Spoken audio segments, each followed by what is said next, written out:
ಸ್ನೇಹಿತರೆ, ಚರಿತ್ರೆಯ ಮತ್ತೊಂದು ವಿಡಿಯೋಗೆ ನಿಮಗೆಲ್ಲ ಪ್ರೀತಿಯ ಸ್ವಾಗತ. ನಮ್ಮ ರಾಜ್ಯದ ಹಲವು ಚಾರಿತ್ರಿಕ ಸೊಗಸುಗಳಲ್ಲಿ ಇಲ್ಲಿಯ ಹೆಮ್ಮೆಯ ಮೈಸೂರು ಜಿಲ್ಲೆಯೂ ಸಹ ಒಂದು. ಮೈಸೂರನ್ನ ನಮ್ಮ ರಾಜ್ಯದ ಸಾಂಸ್ಕೃತಿಕ ರಾಜಧಾನಿ ಅಂತ ಕರೀತಾರೆ. ಮೈಸೂರು ನಮ್ಮ ರಾಜ್ಯದ ಮಾತ್ರವಲ್ಲದೆ ಇಡೀ ದೇಶದ ಮಾಡರ್ನ್ ನಗರಗಳಲ್ಲಿ ಒಂದು. ಅದ್ಭುತವಾದ ಮೈನವಿರೇಳಿಸುವ ಸಂಸ್ಕೃತಿ ಹಾಗೂ ಆಚಾರ ವಿಚಾರಕ್ಕೆ ಹೆಸರಾದ ಮೈಸೂರು ನಗರದಲ್ಲಿ ಮೊದಲ ಫಿರಂಗಿ ಗುಂಡು ಹಾಗೂ ರಾಕೆಟ್ಗಳ ದಾಳಿ ನಡೆದದ್ದು. ಹಾಗೂ ಮೈಸೂರು ಜಿಲ್ಲೆಯು ರಾಜ್ಯದಲ್ಲಿ ಆಧುನಿಕ ಶಿಕ್ಷಣಕ್ಕೆ ಚಾಲು ಕೊಟ್ಟ ಮೊದಲ ಜಿಲ್ಲೆ.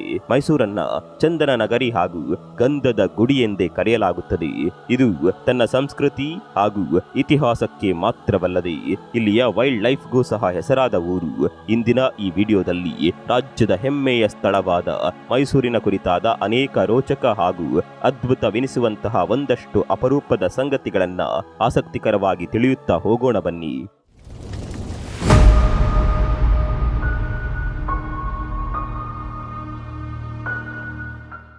ಮೈಸೂರು ಕರ್ನಾಟಕದ ಒಂದು ಜಿಲ್ಲೆ.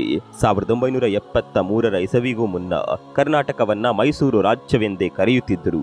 ಆಗ ಮುಖ್ಯಮಂತ್ರಿಯಾಗಿದ್ದ ಶ್ರೀ ದೇವರಾಜ ಅರಸವರ ನಾಯಕತ್ವದಲ್ಲಿ ಈ ರಾಜ್ಯಕ್ಕೆ ಕರ್ನಾಟಕ ಎಂದು ನೂತನವಾಗಿ ಹೆಸರಿಡಲಾಯಿತು.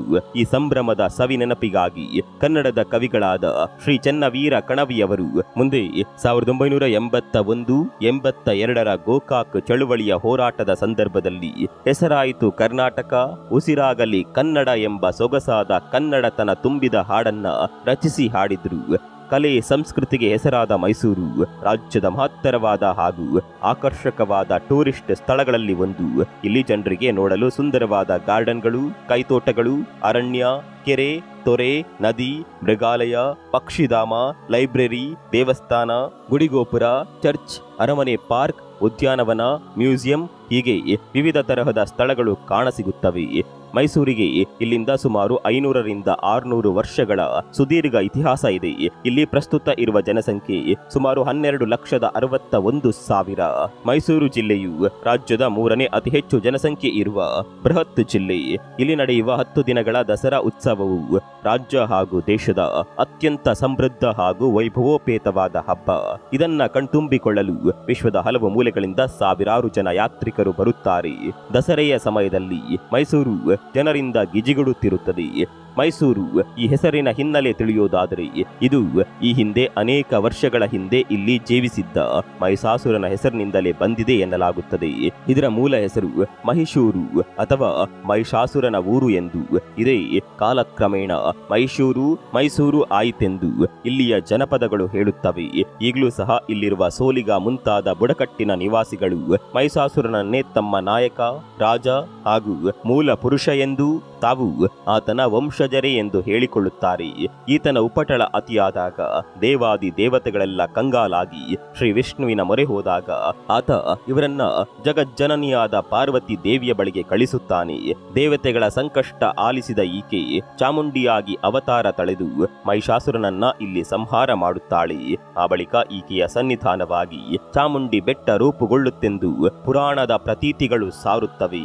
ಮೈಸೂರು ಜಿಲ್ಲೆಯು ಭಾರತದ ಅತ್ಯಂತ ಹಳೆಯ ಗ್ರಂಥಾಲಯಗಳನ್ನ ಹೊಂದಿದೆ. ಇಲ್ಲಿರುವ ಅತ್ಯಂತ ಹಳೆಯ ಲೈಬ್ರರಿಯನ್ನ ಓರಿಯೆಂಟಲ್ ರಿಸರ್ಚ್ ಇನ್ಸ್ಟಿಟ್ಯೂಟ್ ಎಂದು ಕರೆಯಲಾಗುತ್ತದೆ. ಇದು ವಿಚಿತ್ರವಾದ ಮತ್ತು ಅದ್ಭುತವಾಗಿ ಸಂರಕ್ಷಿಸಲ್ಪಟ್ಟ ಇಲ್ಲಿಯ ಒಂದು ಕಟ್ಟಡ.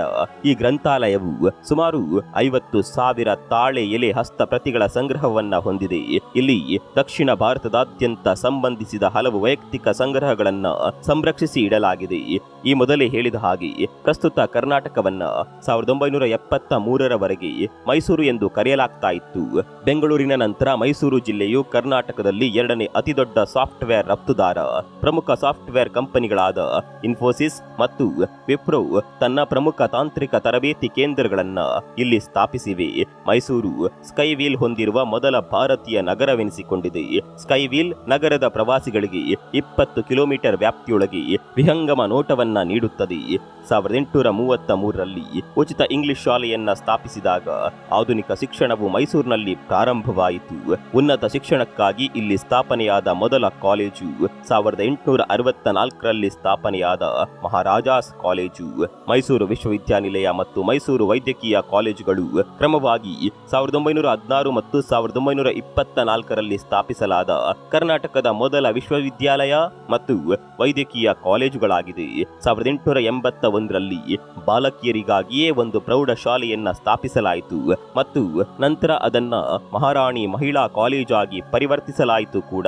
1859ರಲ್ಲಿ ಕನ್ನಡದಲ್ಲಿ ವಾರ ಪತ್ರಿಕೆಗಳನ್ನ ಪ್ರಕಟಿಸಿದ ಮೊದಲ ನಗರ ಮೈಸೂರು. 1935ರಲ್ಲಿ MV ಗೋಪಾಲಸ್ವಾಮಿ ಅವರು ಮೈಸೂರಿನಲ್ಲಿ ಭಾರತದ ಮೊದಲ ಖಾಸಗಿ ರೇಡಿಯೋ ಪ್ರಸಾರ ಕೇಂದ್ರವನ್ನ ಆರಂಭಿಸಿದ್ರು. ಮೈಸೂರಿನಲ್ಲಿರುವ ಕರಂಗಿ ಸರೋವರವು ಬಟರ್ಫ್ಲೈ ಪಾರ್ಕ್ ಹಾಗೂ ವಾಕ್ತುರು ಪಂಜರದಿಂದ ಸುತ್ತುವರೆದಿದ್ದು ಇದನ್ನ ಭಾರತದ ಅತಿದೊಡ್ಡ ವಾಕ್ತುರು ಪಂಜರ ಎಂದು ಪರಿಗಣಿಸಲಾಗಿದೆ. 1780ರ ದಶಕದಲ್ಲಿ ಮೈಸೂರಿನಲ್ಲಿ ಮೊದಲ ಲೋಹದ ಸಿಲಿಂಡರ್ ಮತ್ತು ಕಬ್ಬಿಣದ ಕೇಸ್ಡ್ ರಾಕೆಟ್ ಫಿರಂಗಿಗಳನ್ನ ರಚಿಸಲಾಯಿತು ಮತ್ತು ಇದನ್ನ ಟಿಪ್ಪು ಸುಲ್ತಾನ್ ಮತ್ತು ಹೈದರ್ ಅಲಿ ಅಭಿವೃದ್ಧಿಪಡಿಸಿದ್ರು. ಈ ರಾಕೆಟ್ಗಳು ಬ್ರಿಟಿಷರು ನೋಡಿದಕ್ಕಿಂತ ಹೆಚ್ಚು ಮುಂದುವರೆದಿದ್ದವು ಎಂದು ಹೇಳಲಾಗುತ್ತದೆ. ಒಡೆಯರ್ಗಳು 1399 ಮತ್ತು 1947ರ ನಡುವೆ ತಮ್ಮ ರಾಜ್ಯವನ್ನ ಸ್ಥಿರವಾಗಿ ಆಳಿದ್ರು. ಮೈಸೂರಿನ ಒಡೆಯರ್ಗಳು ಭಾರತದ ಇತಿಹಾಸದಲ್ಲಿ 500 ವರ್ಷಗಳಿಗೂ ಹೆಚ್ಚು ಕಾಲ ರಾಜ್ಯವನ್ನ ಆಳಿದ ಏಕೈಕ ಭಾರತೀಯ ರಾಜ ಮನೆತನವೆಂದು ಪ್ರಖ್ಯಾತಿ ಪಡೆದಿದೆ. ಜವಾಹರ್ಲಾಲ್ ನೆಹರು ರಾಷ್ಟ್ರೀಯ ನಗರ ಪುನರ್ನಿರ್ಮಾಣ ಮಿಷನ್ ಅಡಿಯಲ್ಲಿ ಬಸ್ ನಿಲ್ದಾಣವನ್ನ ಆಧುನೀಕರಿಸಿದ ಭಾರತದ ಮೊದಲ ನಗರ ಮೈಸೂರು. 11.50 ಕೋಟಿ ವೆಚ್ಚದ ಸಿಟಿ ಬಸ್ ನಿಲ್ದಾಣವನ್ನ 9 ತಿಂಗಳೊಳಗೆ ಇಲ್ಲಿ ಮಾಡಿಫೈ ಮಾಡಲಾಗಿದೆ.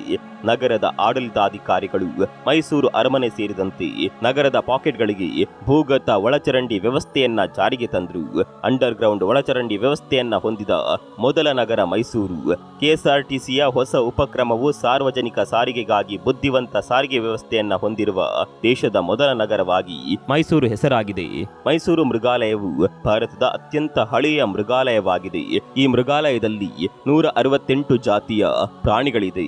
ಈ ಮೃಗಾಲಯವನ್ನ ಮೂಲತಃ ಅರಮನೆ ಮೃಗಾಲಯ ಎಂದು ಕರೆಯಲಾಗ್ತಾ ಇತ್ತು ಮತ್ತು ಇದನ್ನ ಮಹಾರಾಜ ಶ್ರೀ ಚಾಮರಾಜೇಂದ್ರ ಒಡೆಯರ್ ಅವರ ಬೇಸಿಗೆ ಅರಮನೆ ಎಂದು ಪ್ರಾರಂಭದಲ್ಲಿ ನಿರ್ಮಿಸಲಾಗಿತ್ತು. ಅಲ್ಲದೆ ಮೈಸೂರು ರೈಲು ನಿಲ್ದಾಣವು ತನ್ನದೇ ಆದ ಪೋರ್ಟಲ್ ಅನ್ನ ಪ್ರಾರಂಭಿಸಿದ ಭಾರತದ ಮೊದಲ ರೈಲು ನಿಲ್ದಾಣವಾಗಿದೆ ಹಾಗೂ ಈ ಪೋರ್ಟಲ್ ರೈಲಿನ ಸಮಯ, ಆಗಮನ, ನಿರ್ಗಮನ, FAQಗಳನ್ನ ಮತ್ತು ನಿಯಮಗಳು ಹಾಗೂ ಸೌಲಭ್ಯಗಳಂತಹ ಎಲ್ಲ ಮಾಹಿತಿಯನ್ನ ಒದಗಿಸುತ್ತದೆ. ಮೈಸೂರು ತನ್ನ ನಗರದ ರಚನಾತ್ಮಕ ಅಭಿವೃದ್ಧಿಯನ್ನ ಕೈಗೊಂಡ ಏಷ್ಯಾದ ಮೊದಲ ನಗರಗಳಲ್ಲಿ ಒಂದಾಗಿದೆ. ನಗರದ ಪ್ರಗತಿಗಾಗಿ 1903ರಲ್ಲಿ ಸಿಟಿ ಇಂಪ್ರೂವ್ಮೆಂಟ್ ಟ್ರಸ್ಟ್ ಬೋರ್ಡ್ ಸ್ಥಾಪಿಸಲಾಯಿತು. ನಟ ವಿಷ್ಣುವರ್ಧನ್, ನಟಿ ಆರತಿ, ಕ್ರಿಕೆಟಿಗ ಜಾವಗಲ್ ಶ್ರೀನಾಥ್, ಬರಹಗಾರ UR ಅನಂತಮೂರ್ತಿ ಮೊದಲಾದವರು ಮೂಲತಃ ಈ ಮೈಸೂರಿನವರೇ ಎಂಬುದು ಇಲ್ಲಿ ವಿಶೇಷ ಸಂಗತಿ. ಮೈಸೂರು ಒಡೆಯರ್ಗಳು ಅಧಿಕೃತವಾಗಿ ಕ್ರಿಸ್ತಶಕ 1524ರಂದು ಮೈಸೂರಿನಲ್ಲಿ ಅಧಿಕಾರಕ್ಕೆ ಬಂದರು. ಇದೇ ಇಸವಿಯಲ್ಲಿ ಈಗ ನಾವಿಲ್ಲಿ ನೋಡುವಂತಹ ಹೆಮ್ಮೆಯ ಮೈಸೂರಿನ ಅರಮನೆಯನ್ನ ಮೊದಲ ಬಾರಿಗೆ ರಚಿಸಲಾಯಿತು. ಇದನ್ನ ಅಂದಿನ 3ನೇ ಚಾಮರಾಜ ಒಡೆಯರ್ ಸ್ಥಾಪಿಸಿದ್ರು. ದೇಶದಲ್ಲೆಲ್ಲೂ ಸಹ ಮೈಸೂರು ಅರಮನೆಯಂತಹ ಸದೃಢ, ವಿಶಾಲ ಹಾಗೂ ಮಾಡರ್ನ್ ಆದ ಅರಮನೆ ಬೇರೊಂದಿಲ್ಲ. ಏಷ್ಯಾದಲ್ಲೇ ಮೊದಲ ವಿದ್ಯುತ್ ಸೌಲಭ್ಯ ಪಡೆದ ಅರಮನೆ ಎಂಬ ಹೆಸರು ಈ ಅರಮನೆಗಿದೆ.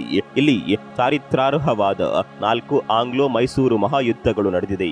ಮೊದಲ 3 ಆಂಗ್ಲೋ ಮೈಸೂರು ಯುದ್ಧಗಳನ್ನ ಅಧಿಕಾರದಲ್ಲಿದ್ದ ಹೈದರ್ ಅಲಿಯು ಬ್ರಿಟಿಷರ ವಿರುದ್ಧ ಮೈಸೂರನ್ನ ರಕ್ಷಿಸಿಕೊಳ್ಳಲು ನಡೆಸಿದ. 3ನೇ ಯುದ್ಧದಲ್ಲಿ ಆತ ಅಸುನೀಗಿದ ಮೇಲೆ 4ನೇ ಆಂಗ್ಲೋ ಮೈಸೂರು ವಾರನ್ನ ಇವನ ಮಗ ಟಿಪ್ಪು ಸುಲ್ತಾನ್ ನಡೆಸಿ ಕೊನೆಗೆ ತಾನೂ ಸಹ ಈ ಯುದ್ಧದಲ್ಲಿ 1799ರಲ್ಲಿ ಅಸುನೀಗಿದ.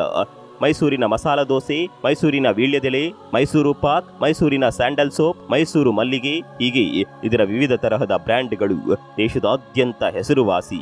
ಕುಕ್ರಳ್ಳಿ ಕೆರೆ, ರಂಗನತಿಟ್ಟು ಪಕ್ಷಿಧಾಮ, ಮೃಗಾಲಯ, KRS, ಕಾರಂಜಿ ಕೆರೆ, ಮುಡುಕುತೋರೆ, ಬಲಮುರಿ ಎಡಮುರಿ ಗಣೇಶ ದೇಗುಲ, ನಿಮಿಷಾಂಬ ದೇಗುಲ, ಶ್ರೀರಂಗಪಟ್ಟಣ, ನಂಜನಗೂಡು, ಅರಮನೆ, ಮ್ಯೂಸಿಯಂ, ಚಾಮುಂಡಿ ಬೆಟ್ಟ, ಲಲಿತ್ ಮಹಲ್ ಅರಮನೆ, ಚಂದನವನ ಹೀಗೆ ಮೈಸೂರಿನಲ್ಲಿ ನೀವು ನೋಡಲಾಗದ ಸ್ಥಳಗಳೇ ಇಲ್ಲ.